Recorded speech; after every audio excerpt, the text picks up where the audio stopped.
open the Avogadro file first. So this is Avogadro. All right, so you can really build whatever molecule you want here. So for me, let's just say I'm gonna build methane. So simply, since it's already here, I can just press down and I'll have a methane. The hydrogens will just show up since I have the just hydrogen um, box checked right here.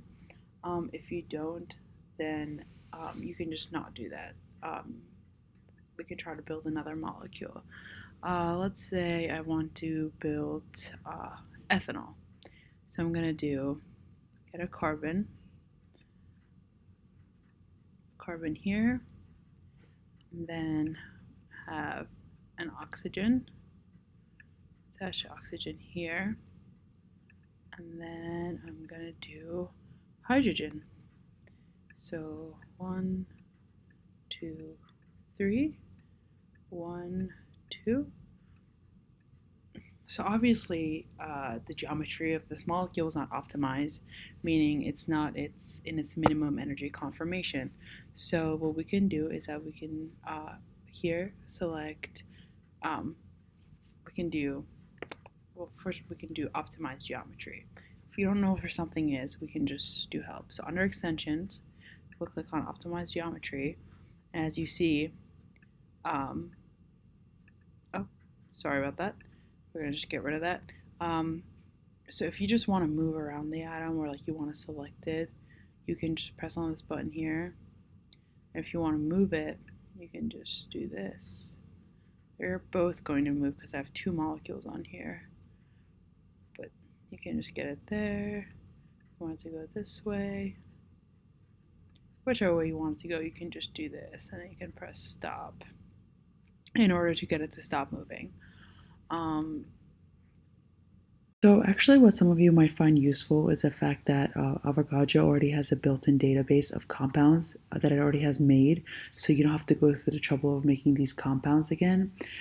This is especially useful if you're working with something like amino acids where the stereochemistry is pretty significant because the L stereomer of stereoisomer of these compounds is the biologically active one, and you don't want to accidentally make the D stereoisomer. So I can just show you right here. So you can go into build right here, up top in your menu, and then you go on to insert, and then you have 4 options here. So DNA and RNA is if you want to look at some sort of nucleic acid. So you can click on here. So you can either build a polymer of these nucleic acids, or you can do a single nucleotide.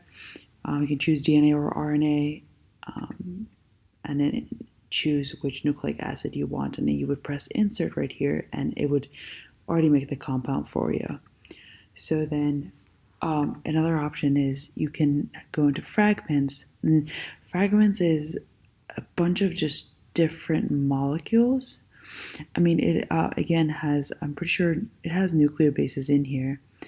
But, let's say something like an alcohol that you would want, like ethanol, you would go insert, and the molecule's right here for you. Another one is you can go into insert again and go into peptide. This one I found very useful for me because my project was looking at the Raman spectra of glutamine, which is GLN. So if you're really working on any sort of amino acid or an amino acid, a polypeptide of amino acids, this is very, very useful. Let's say let's click on glutamine here and we say insert peptide. This is just a single amino acid, but you have the option of making a polypeptide chain. So as you can see,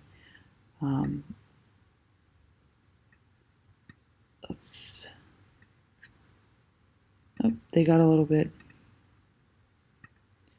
jumbled up. All right, let's delete this so we can just clearly see. There we go.